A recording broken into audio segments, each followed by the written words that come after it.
The golden stories में आपका स्वागत है। आइए सुनते हैं कमलेश्वर जी की लिखी कहानी सीखचे। जिंदगी के दूसरे पहर में यदि सूरज न चमका तो दोपहरी कैसी। बादल आते हैं, फट जाते हैं, परंतु ये भूरे धुंधले बादल तो उसे हटते नजर ही नहीं आते। अगर उसका अपना दूसरा सूरज हो तो कैसा रहे। इस मोहल्ले में अधिकतर ऐसे लोग रहते हैं जो दिन भर दूसरों का कामकाज देखते हैं। दिन में एक बार खाना खाकर फिर चले जाते हैं तो रात को लौटते हैं। यही छोटे से पेशेवर लोग हैं, लोहे वाले, बढ़ई, पीतल के बर्तन जोड़ने वाले आदि। ऊंचे और मध्यम वर्ग तथा अछूतों की न्यारी बस्ती के बीच का यह मोहल्ला एक कड़ी है, यद्यपि अछूतों से कुछ दूर सा। इसी मोहल्ले में उसका मकान है और वह टूटे सीकचों से गली की ओर देख रही है। मंगरू लोहार का लड़का चमन सामने खड़ा है। पूरा आदमी है, बदन और आयु दोनों से। बाप तो लोहे और आग का खेल खेलते खेलते जलकर काला पड़ गया, पर इसके बदन पर चिकनापन है और मांस में चमक। रोज राजा साहब के बाग में जाकर कसरत भी तो करता है। सुबह हाथ में कसरती जवानों की भांति पीतल की बाल्टी और खास तौर से गर्दन और सिर में मिट्टी लपेटे जब आता है तो आंखों में कितना शौर्य, चाल में कितनी मर्दानगी होती है, ये केवल उसी की आंखें परख पाती हैं, क्योंकि वे अनायास ही उस समय ना जाने क्यों गली के छोर की ओर देखने लगती है। वे नहीं चाहती कि उनकी नज़रों को कोई और देख सके, यहाँ तक कि चमन भी। वह देखती जरूर है, पर उसमें कुछ ऐसा नहीं जिसका कोई मतलब निकाले। वह स्वयं अपने दिल को यही समझाती है कि ये देखना व्यर्थ है और उसका कोई विशेष प्रयोजन भी तो नहीं। परंतु ऐसा क्यों होता है कि जब चमन के आने का समय होता है तो उसके पैर अनजाने में आकर सीकचों के पास रुक जाते हैं, नजरें राह पर टिक जाती हैं। हाँ, उसे चमन का बदन देखकर कुछ ईर्ष्या अवश्य होती है। उसके मतवालेपन पर वे कुछ रीझती है, पर चमन की इस बेफिक्र चाल को वे गुंडा चाल का ही नाम देती है। यह क्यों, यह नहीं जानती, पर वे देखती है। आदत सी पड़ती जा रही है। वह इसे रोकना चाहती है, पर इसमें बुरा क्या है। दुनिया में सभी सबको देखते हैं, पर उसमें कुछ बुराई तो नहीं। वह यूं ही देख लेती है। ये कोई ऐसा विषय नहीं जिस पर बहुत सोचा विचारा जाए। अच्छे और बुरे का भेद किए बगैर भी तो बहुत से काम मनुष्य रोज ही किया करता है। वह रोज काम करती है, सुबह से शाम तक। यदि इस समय आकर कुछ देर इस गली की चहल पहल देख लेती है तो बुरा क्या है। और फिर इसे बुरा बताया ही किसने। गली में एकाध खोमचे वाले चले जा रहे हैं, टन टन करते रिक्शे वाले भी भाग रहे हैं, और ये इक्का पुराना खच्चर सा, लोहे की पत्तियों की टेढ़ी मेढ़ी छत, टूटे फूटे पटरे और फटी फटाई मैली सी गद्दियां, सूखट बुड्ढा हाँकने वाला। पर यह घोड़ा कितना अच्छा है, नया नया सा सफेद। क्या जोड़ा बैठाया है किसी ने। बोरे में मखमल का पैबंद। किसी के खांसने की आवाज आई। उसकी आंखें सामने खड़े चमन पर टिक गई। वही खांसा था। एक क्षण को उसकी दृष्टि चमन से मिली। आज उसकी आंखों में नया रंग उभर रहा था। पिछले दिनों की धूर्तता और पाजीपन उसमें ना था। वह मुस्कुरा भी रहा है। कुछ अपनापन है मुस्कुराहट में, कुछ कुछ जान पहचान की परछाई भी। वे देखती रहे या नहीं, उसने अपनी दृष्टि हटा ली है। कुछ क्षणों बाद ही फिर उसने देखा। चमन अब भी ताक रहा था, लेकिन उसने नजरें हटाते हुए ना देखने का उपक्रम किया। शाम होने को थी। उसे भूख लग रही है। आज दिन भर बिना खाए हो गया, क्योंकि वो दुकान यूं ही चले गए। उसका क्या कसूर था। अगर अपनी बास्केट की जेब से 10 रुपए का नोट गिराए तो वह क्या करे। खुद तो नोट बन नहीं सकती, और उसके पास भी तो 10 रुपए नहीं जो देकर उनका दिल भर दे। गलती अपनी, गुस्सा घरवाली पर। जरा सी मिर्च ज़्यादा हो गई, चल दिए। ऐसे में कोई बड़ा बूढ़ा होता तो इंसाफ की कहता, बस जरा सी बात पर बिगड़ जाते हैं। खाना पकाने में देर हो जाए तो जमीन सिर पर, दुकान की चाबी देना भूल जाओ तो वे झिड़कियां और फटकार की तबीयत हरी हो जाए। इतना मिजाज भी किस काम का? घर की परचूनी की दुकान और 4 दाने दाल के लिए, 2 बूंद तेल के लिए पड़ोस का मुंह देखना पड़ता है। उन्हें मतलब भी क्या? घर ना खाया बाजार में लेकर खा लिया, फिर फिक्र किसकी? उसे तो रेगिस्तानी ऊंट समझ लिया है। क्या कद्र है उसकी घर में? यही ना कि दीवारें सहमी सी खड़ी रहती हैं, फटे चिथड़े सांस रोके तार पर चमगादड़ों की भांति लटके रहते हैं। सब सामान स्थिर रहकर उसके महान किंतु व्यर्थ सम्मान की घोषणा मूक शब्दों में करता रहता है। बेजान अलमारियों, घर के बर्तनों और मसाले की 2-4 शीशियों पर उसका राजसी अधिकार है। शेष पर वे यही सोच रही थी कि आलू मसालेदार की आवाज़ उसके कानों में पड़ी। उसे ध्यान आया कि सीखचे की छड़े पकड़े वे देर से खड़ी है। चमन ने आलू वाले को रोका। उसने आलू लिए और जंगलियों की भांति उंगली चाट चाट कर खाने लगा। उसका दिल हुआ कि 4 पैसे के आलू लेकर वह भी रोटी के साथ खा लेती, क्योंकि सब्जी सब उन्होंने फेंक दी है। पर वे घर से निकल नहीं सकती, बाहर के दरवाजे तक जा नहीं सकती। अगर गई तो माखन की बूढ़ी माँ, जो हर समय बाहर चौखट पर बैठी रहती है, रात को ही उन्हें खबर दे देगी। वे इन अर्धसभ्य गली के परिवारों में अपने खंडर घर की पुरानी परंपराओं की प्रतीक प्रतिमा है। गली के सभी परिवारों का काला इतिहास है, पर उसके घर की बातें इन लोगों के लिए आदर्श है। और यही कारण है कि उसके घर का नाम भी है और सम्मान भी। मंगरू लोहार की बीवी एक बार भाग चुकी है। दीना स्वयं किसी को अपने घर ले आया है। केवल इसका विवाह नंदलाल बनिए से अधकचरे सनातनी रिवाजों से हुआ है, जिसकी साक्षी अग्नि थी और मंत्रों के ताने बाने में उसके जवान हौसलों, नई उमंगों को कस दिया गया था। वे जैसा भी था, उसका सब कुछ था। ये प्रतिदिन का व्यवहार वे कैसे सहन करेगी? एक दिन हो तो ध्यान भी ना दे, लेकिन रोज ही तो ये छोटे छोटे पर गंभीर झगड़ों की समस्याएं सामने अड़ी रहती हैं। 2-2 पैसे के लिए वह तरसती है। सीखचे की छड़े उसके हाथ में थी और मस्तिष्क कुछ पुरानी बातों के हाथ में। लगभग 1.5 साल बीतता जा रहा है। वह जो कुछ चाहती है उसे ना मिल सका। एक बार कितने प्रेम में और अधिकारपूर्ण शब्दों में उसने कहा था कि एक छीट की साड़ी उसके पास भी होती। दीना कलईगर की धोबिन औरत अगर पहन सकती है तो वह क्यों नहीं? वह तो नंदलाल महाजन की पत्नी है, जिसकी दुकान में सैकड़ों का माल भरा पड़ा है और रोज का मुनाफा भी तो 2-3 रुपए से कम नहीं। माखन की बूढ़ी माँ अगर 2 आने रोज के पान चबा सकती है, तो क्या वे 2 पैसे के पान चबाकर अपने होठों को लाल नहीं रख सकती? उसका चौड़ा माथा सूना है। बाल संवारने की सींग की कंघी को टूटे पूरे 3 महीने हो चुके हैं। नाक में लौंग के स्थान पर झाड़ की सीख है। पैरों में महावर लगाने के लिए गुलाबी रंग भी तो नहीं। और कान, खैर खैर वह तो बालों और धोती में छिप जाते हैं।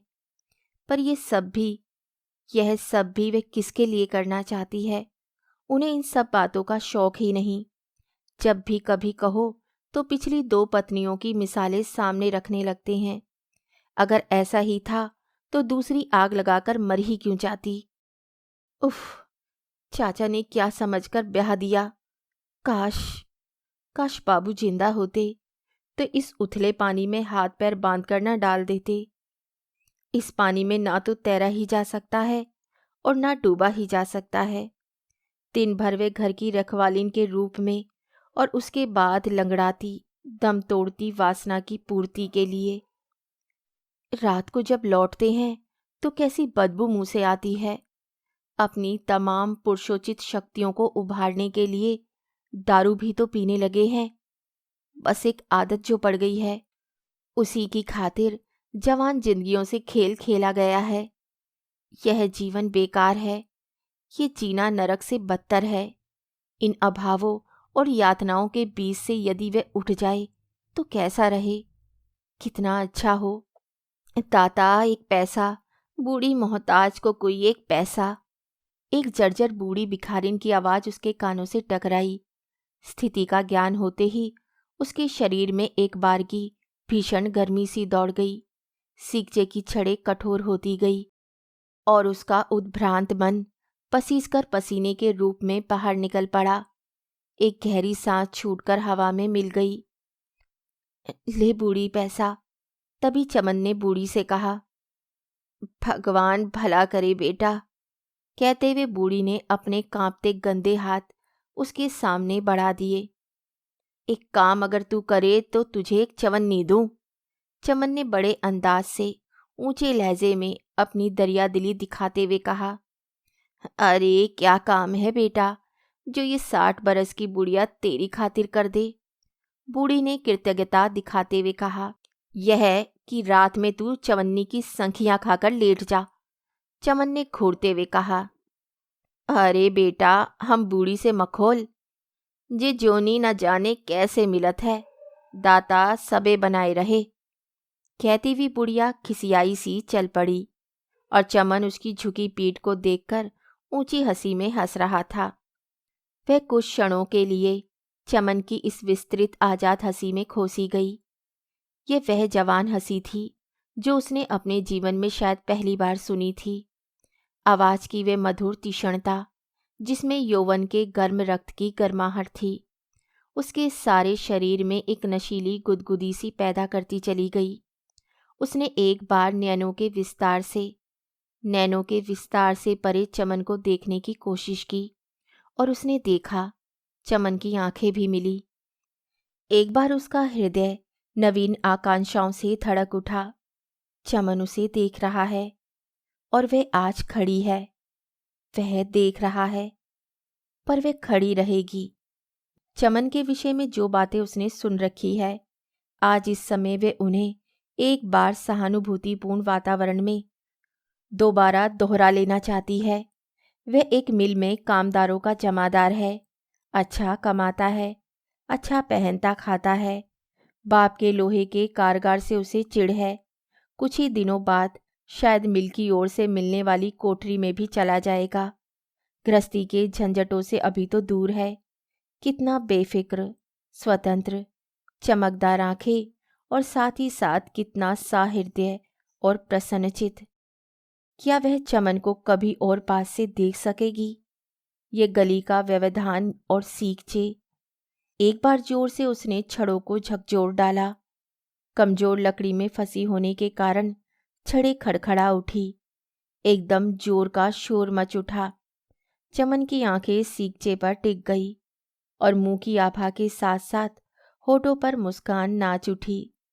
उसने सीखचों के इस पार कुछ गहरी सी चीज महसूस की, पर अनजान बनी खड़ी रही। हृदय की सीमित स्थिर झील एक बारगी कांप गई। उसके शरीर में नवीन स्फूर्ति आ रही थी और उसका ध्यान पारिवारिक बोझिल विचारों से उन्मुक्त हो यौवन की आशाओं और अरमानों की घाटियों के चढ़ाव उतार पर फिसलने लगा।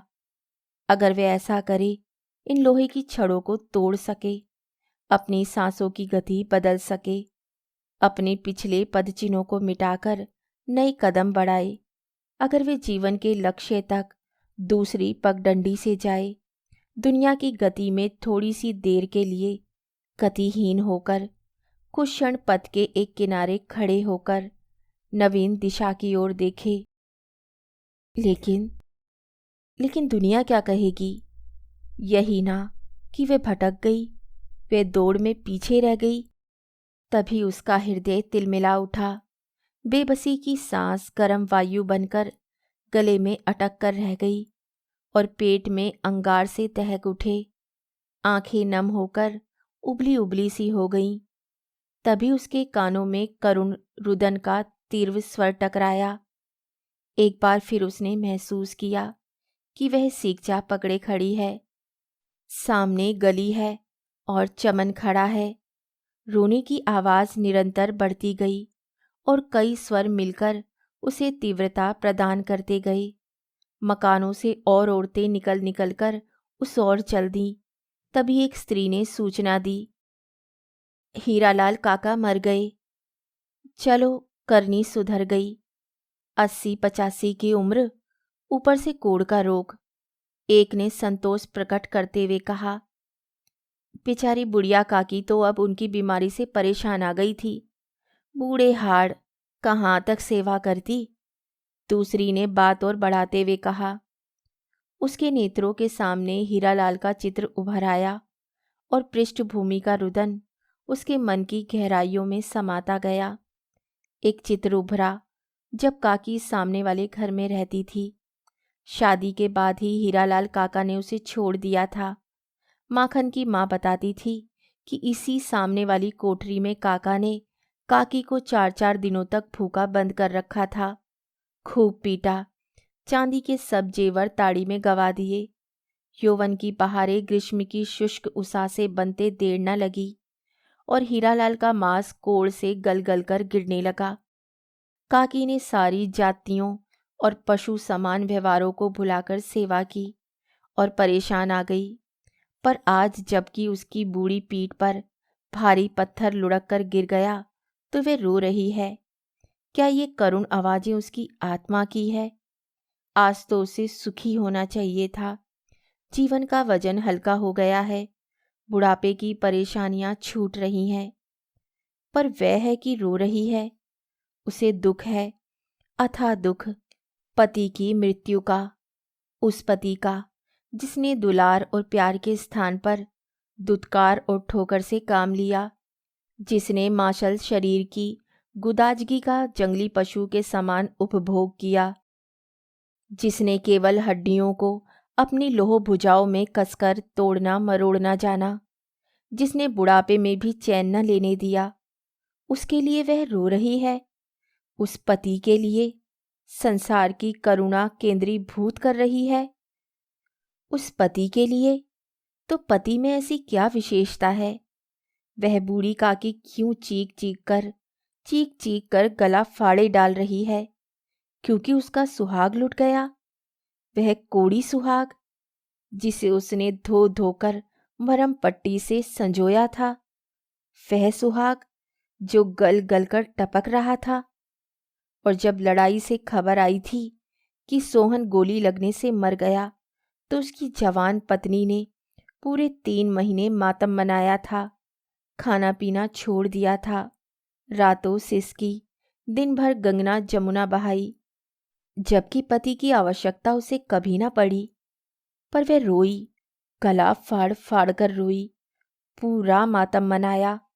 सिर का सिंदूर, हाथों की चूड़ियां और पैरों के बिछुए सभी तो स्वयं छोड़ दिए थे। और तब उसके दिमाग ने कुछ विचित्र से प्रश्न किए।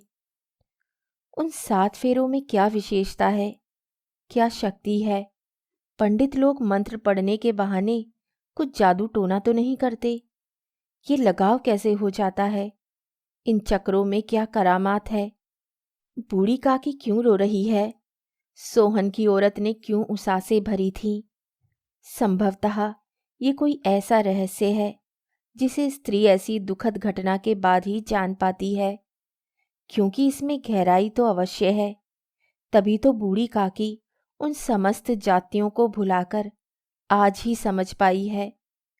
सोहन की पत्नी ने सब सुखों को चखने के बाद भी इस स्वाद के अभाव में गंगा जमुना बहाई थी।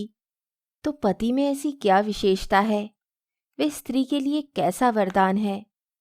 इस गुत्थी को वे सुलझाना चाहती है। उसकी सांस तेज होती गई, आंखों के सामने काले बादल छाते गए और उसका सूरज छिपता गया। दिशाएं लापता होती गईं। कालिक ने चीख चीख कर कहा, वह जैसा भी है, तेरा सब कुछ है। कुछ ही नहीं, बहुत कुछ है। और डगमगाती परंपराओं, लड़खड़ाती मान्यताओं और कांपते विश्वास के भारी भारी पत्थर उसके रूई से हल्के हृदय पर गिर गिर कर जमते गए। वे इन पिछले कुछ क्षणों को भुला देना चाहती है, यंत्र की भांति वे ठीक पीछे सरकी, आंखें उठी और मुर्दा पुतलियां चमन पर टिक गईं। गरम उसास का झोंका प्राणवायु के समान निकलकर हवा में मिल गया। धीरे धीरे उसने टीन की खिड़कियों को बंद कर दिया। चटखनी चढ़ा ही रही थी कि खट से कोई वजनी चीज टीन से टकराकर लड़खड़ाती नीचे गिर पड़ी। उसने एक बार फिर दरवाजा खोला। देखा, चमन हाथ में ईंट का टुकड़ा लिए उस पर फेंकने को ही था कि उसे देखकर ठिठक गया। उसने जोर से खिड़की बंद करके चट से चटकनी चढ़ा दी। गर्दन आप से आप मुड़ गई और मुख पर कुछ सरल घृणा के चिन्ह उभर आए। खट खट खट किसी ने दरवाजा खटखटाया। वे कुछ सोचकर चली ही गई। देखा, रामू था। उसने खबर दी, ननकू चाचा ने कहा है कि आज रात को घर नहीं आएंगे। हमसे कहा था कि घर की तरफ जाओ तो कहते जाना। इतना कहकर वे चल दिया। उसने जब प्रश्न किया क्यों, तो उत्तर लापता था। उसके पैर आप से आप जाकर सीचों के पास रुक गए। उन्हें खोला। गली में इक्के थे, रिक्शे थे, खोमचे वाले भी थे, पर चमन चमन नहीं था। भावनाओं का उफान शक्ति क्षीण होने के कारण सीमा में सिमट कर रह गया। पलकों में उमस सी भर गई। नजरें झुक गई। एक बार जोर से उसने छड़ों को दबोचा। वे कठोर थी। उसे लगा मानो वे कह रही हो, पुरानी और जर्जर होते हुए भी तुमसे अधिक मजबूत हूं। तुम मुझे तोड़ोगी। आंखों में उमस बढ़ती गई। पेट में गर्म वायु के बवंडर उठे और उसे एक बारगी झकझोर गए। उसने सींचे बंद कर दिए। सामने निर्जीव कपड़े उसकी आज्ञा की प्रतीक्षा कर रहे थे।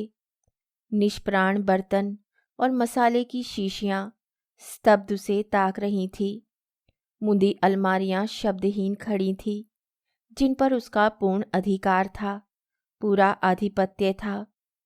पर उसकी नजरें झुकती गईं और अधखुली नजरों से उसने देखा कमरे की कालिक बढ़ती जा रही थी। हवा बंद हो रही थी। धुएं से भरे भरे धुंधले बादल कमरे में फैलते जा रहे थे और कमरे की दीवारें चारों ओर से सीमा को छोटा करती मानो उसकी ओर खिसकती आ रही थी। वे भारी भारी चूने और ईंट की दीवारें उसके नन्हे रुई से हल्के हृदय को दबोच कर जकड़ने के लिए। कहानी सुनने के लिए धन्यवाद।